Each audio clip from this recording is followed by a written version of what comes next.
Hello, so today I wanted to talk about how we can save money on groceries by using recipe substitutions, like substituting ingredients in our recipes.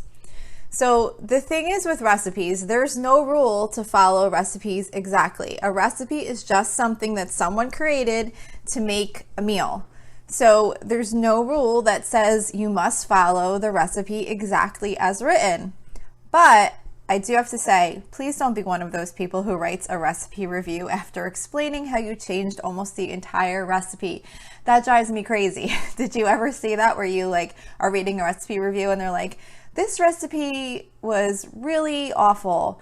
I substituted this for that. I substituted this for that. And I didn't include this. And you're just like, well, how can you even come on here and review this recipe? You didn't even make the recipe.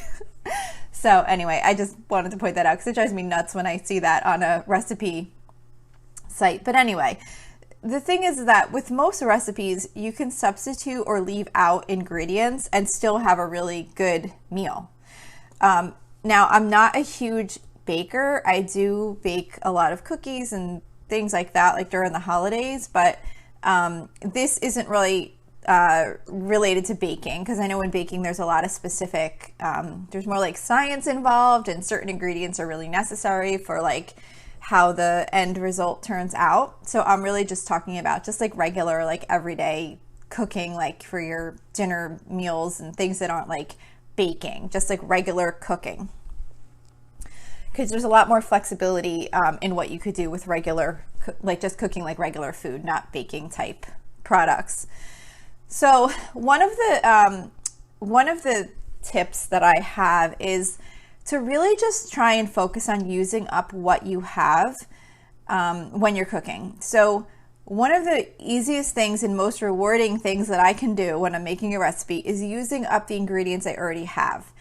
Several times I've even used mozzarella cheese instead of cheddar cheese because I had a bag of shredded mozzarella that I didn't think would get used up. I've even done this with like mac and cheese, where I had, say, maybe like half a bag of shredded cheese and half a bag of shredded mozzarella, like half shredded cheddar, half shredded mozzarella, two half-used bags. And because that's what I had on hand, rather than taking out another thing of shredded cheddar, which I would have frozen, because I keep them frozen and then I take them out as I need them. If I knew that mozzarella cheese wasn't going to get used up, I just cooked both of them and substituted half mozzarella for half of whatever the cheddar was supposed to be, and it came out just fine.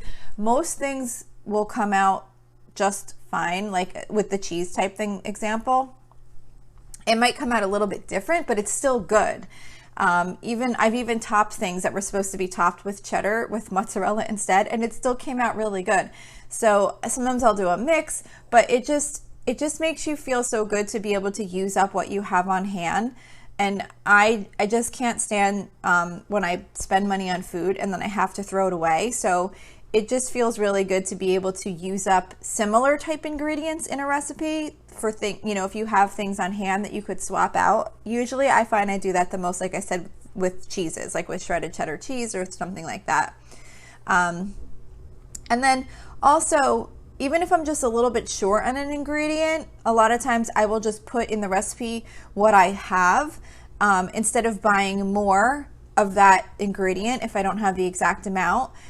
If I'm not sure that the leftovers of that are going to get used up, like whatever it is, if it's like, well, if I use this in this recipe and I buy more of it so that I have the exact amount, but I'm not sure it's then going to get used again in something else, a lot of times I'll just use up what I have left, and that'll be good enough. It might not be the exact amount that the recipe called for, but as long as it's close, I'd rather just use up what I have than buying more and then having to now use up the rest of whatever's left from the new portion that I just bought. And before I go grocery shopping, I always check to see what I have that I might be able to use up instead of buying more of something. So using up what you have may or may not mean substituting ingredients, but it might just mean using a little bit less or a little bit more than what a recipe actually called for. With specialty ingredients, so often recipes call for a special type of spice or a cheese, and these can all get really expensive and they're often really hard to find. So unless it's like a special recipe that you really want to get like just right, you can usually skip or substitute some of those ingredients, especially when it comes to like a huge list of seasonings. I'm definitely more of a skipper. I sometimes actually like laugh when I'm reading through the list of seasonings in a recipe and thinking, nope, nope, nope, nope, as I'm going through the list of all the things I'm not going to include in the recipe.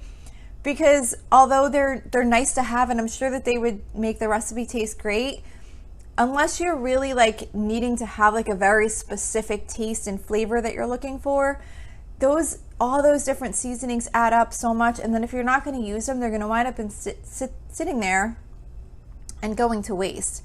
And they're hard to find too. And I don't know. To me, it doesn't really make that much of a difference. I just want a decent meal, and I'm usually more following the recipe just for kind of like a base plan to get something on our plate. And I'm not too concerned about using all of the exact spices. You can also even search for similar type seasonings to see if maybe you have something on hand that you could use to substitute if you do want to add some more seasonings or spices. I usually just kind of stick with like my basic seasonings, like salt, pepper, garlic powder, onion powder, garlic salt, seasoned salt, that type of stuff. And then if I happen to have any of the other ones that are called for, I will use them. If not, I just don't really worry about it. Sometimes I'll add a little bit more of something else if it seems like it needs more flavoring. And if it doesn't, I just skip it. So for actual ingredient substitutions, some common substitutions that you can use are, one of them is using ketchup instead of tomato paste. So I have not, and probably would not do this in an actual pasta sauce recipe, but when a recipe calls for like say a tablespoon of tomato paste, I have many times substituted ketchup. I realized that I could portion out a can of tomato paste and use it as needed, but it's just something I know I'm not going to do. I don't know why. It's just not something I ever take the time to do. So at one point in time, I looked up substitute for tomato paste for some recipe that called for like a tablespoon of tomato paste, and I found that you could use ketchup as a substitute, and I've been doing that ever since, and I've never had a problem. Again, like I said, I wouldn't use it in a sauce recipe, like an actual, if I was making like a homemade pasta sauce, I wouldn't use ketchup instead of the actual tomato paste. But if I'm just making a recipe that calls for like tomato paste as like just part of the overall big recipe, I've never had a problem using ketchup, and it never tasted like ketchup. Another one is milk and vinegar for buttermilk. So I would imagine that most people don't normally have buttermilk on hand, and often a recipe is going to call for less than a portion, less than the portion size of however the containers of buttermilk are sold. So to avoid having to buy buttermilk and pouring half of it down the drain, you can easily substitute it with mixing 1 tablespoon of distilled vinegar, white vinegar, with a cup of milk. And I forget, I was making some recipe, I don't remember, oh my gosh, I can't remember what the recipe was, but it called for buttermilk, and I was like, oh my gosh, I don't have buttermilk, and I didn't really want to go out and buy it, and whatever it was, I just randomly needed it. It's not something I use often, but it was something that I thought like, oh great, I'm going to have to go out and buy buttermilk, because I never would have imagined that there would be a substitute for that. But then when I looked it up and found you could do this with the milk and vinegar, I was like, oh my gosh, this is so great, and it worked perfectly. So that's a really good one if on a rare occasion you wind up needing buttermilk for a recipe. Chicken or vegetable broth, those can usually be substituted with water if you need to. I mean, you can also substitute, like if it calls for chicken broth and you have vegetable broth, or vice versa, you could substitute broths for each other. Or also, like I said, if you just don't have any broth on hand, you can definitely substitute with water for most recipes. And then to make up for the lack of flavor, you can just add a little bit more seasonings. Obviously not if you're making a soup, you wouldn't want to substitute with water, but if it's more just like maybe you're making like a rice dish that calls for broth, or you're making a pasta dish that calls for broth, you could definitely do water and extra seasoning instead if you don't have the broth on hand. I recently read that you can substitute sunflower seeds for pine nuts, so I have not tried this out yet, but I definitely will. because I do grow basil in the summer, and I've always wanted to try to make my own pesto, and I often have a hard time finding pine nuts, and when I did find them once, they were really expensive, so I didn't buy them. So maybe I will eventually just spend the money and buy the pine nuts, and then also spend the money and get the sunflower seeds, and maybe try and make both, and then decide if it's easier to just use the sunflower seeds because they're easier to find, and if it tastes the same, that would definitely be worth it. So I'm going to give that one a try for sure. Pasta is definitely one of the easiest things to substitute. The really one thing to keep in mind is how the shape will impact the recipe. Like, for example, say if you're making like peas and pasta, and you want a pasta that kind of like holds the peas, if that makes sense, like where kind of like the peas kind of like might go in like a shell, like if you were making like shell pasta and you kind of are making something that has ingredients in it that you want the pasta to kind of hold it, or like certain pastas like hold sauces better than others. But even if it's not, it doesn't matter. I mean, it'll still come out, it just won't come out ideal. So, you know, you might just want to consider if you have a pasta that might do better than another as a substitute. But either way, you can usually substitute most pastas in a recipe, and you'll still get a good meal. It might not come out like what you were originally intending, but it'll still be good and something to eat. One time I made vegetable lasagna that I had to use bow tie pasta to make the meal work, because I prepared the vegetables and the sauce like filling for the lasagna, and then when I went to go grab the lasagna noodles, I realized I didn't have any left. I thought for sure I had them, and then I made this whole mixture of like, you had to saute these vegetables and make this cream sauce, and then mix the ricotta cheese and like this whole stuff, and I got all the filling ready, and then I went to go grab the noodles to cook them, and I realized I did not have lasagna noodles, and I definitely did not want to run out to the store to buy them. So what I wound up doing is I found that I had some bow tie pasta, and I cooked up the bow tie pasta, and I mixed it all together with the lasagna filling for the vegetable lasagna, and then I baked it in the oven like a casserole. And it certainly was not lasagna, but it still came out really good, so I made it work.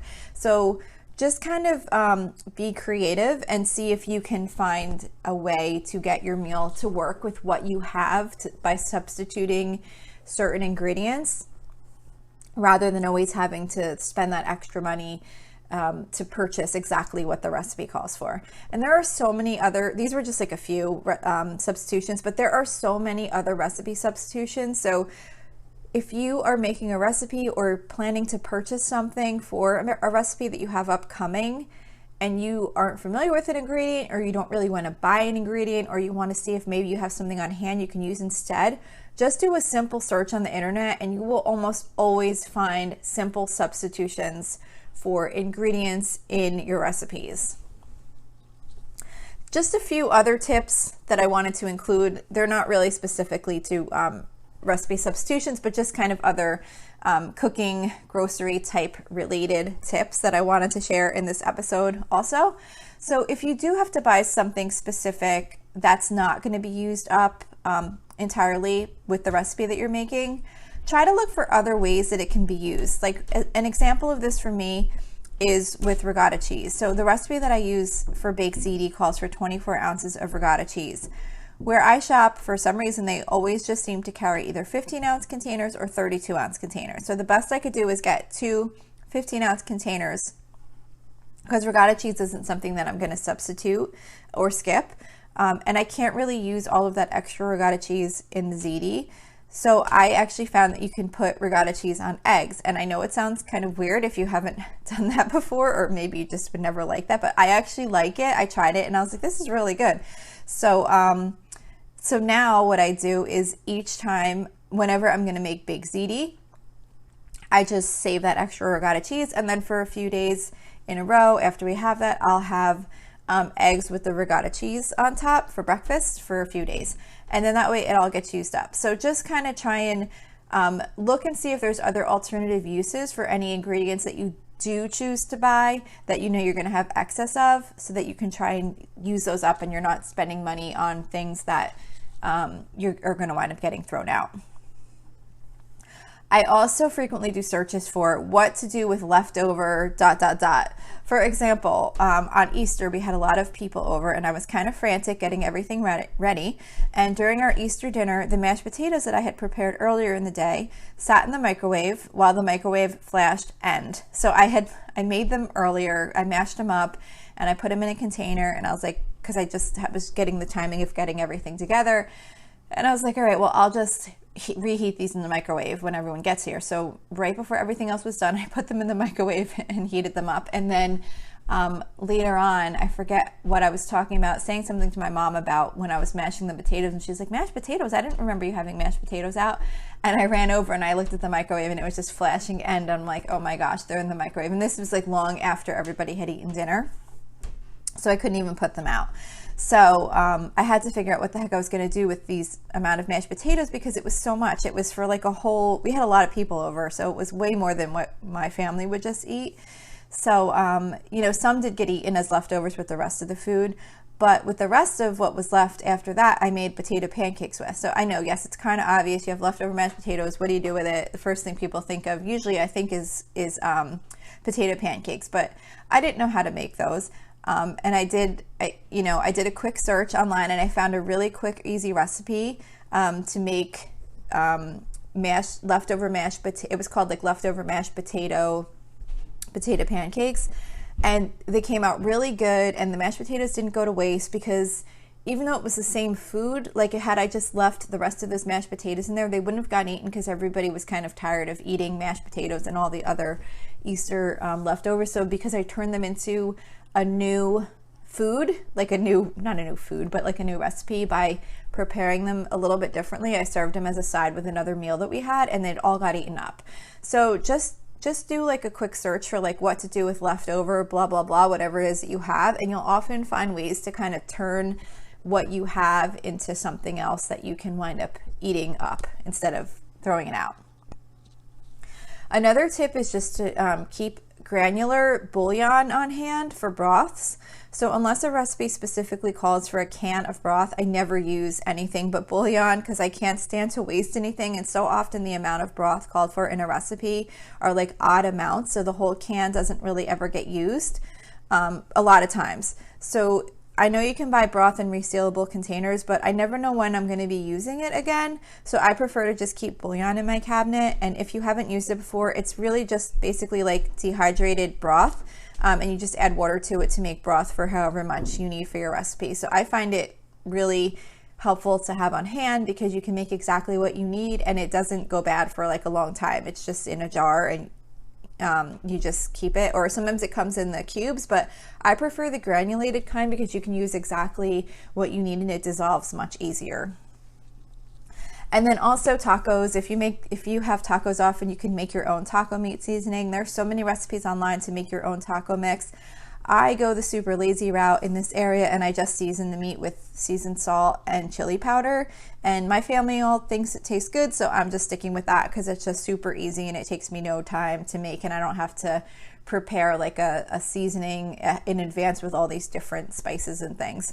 So however you like to season your stuff, just give it a try and try something simple, and if it works then you could just keep it like that and not have to go crazy adding all these other spices and seasonings if they don't really make much of an impact in your meal.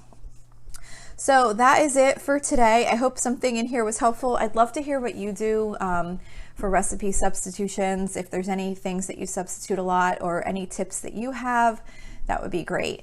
So don't forget, you can always email me with any questions or suggestions at lolasfrugallife@gmail.com. You can follow me on Instagram and Facebook at lolasfrugallife.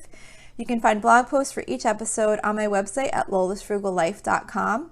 And you can also join our private listeners group at facebook.com/groups/lolasfrugallife. If you enjoy the show, please make sure to subscribe on Apple Podcasts, Spotify, YouTube, or wherever you listen from. And I would love it if you would screenshot the show and tag me on Instagram so I can see you're listening. Also, if you can take a couple of seconds to rate and review the podcast, that would be really helpful to me. Those ratings and reviews are what help get the show listed higher in search results when someone is looking for a show similar to this. And I do want to say thank you for the most recent review that I got. It was so nice. It was really long and detailed, and I was just so thankful. I even screenshotted it and posted on Instagram. It just made my day. So thank you so much. And the girl's name, I can't remember exactly. It was like Two Horsey Girls or something like that. I can't remember the person's name who, like their name on the review was something like that. And I have two horses. So even I thought that was cool too, that they had like horsey in their name. But either way, just the whole thing, it was super nice. So I really do appreciate the reviews just on a personal level. But then in addition, they do really help get the podcast shown up higher in search results. So I'd really appreciate if you have a minute to do that. There's also a link to financially support the podcast in the episode notes if that's something you're interested in. So that's it for today. Thank you so much for listening, and I hope you have a really awesome day.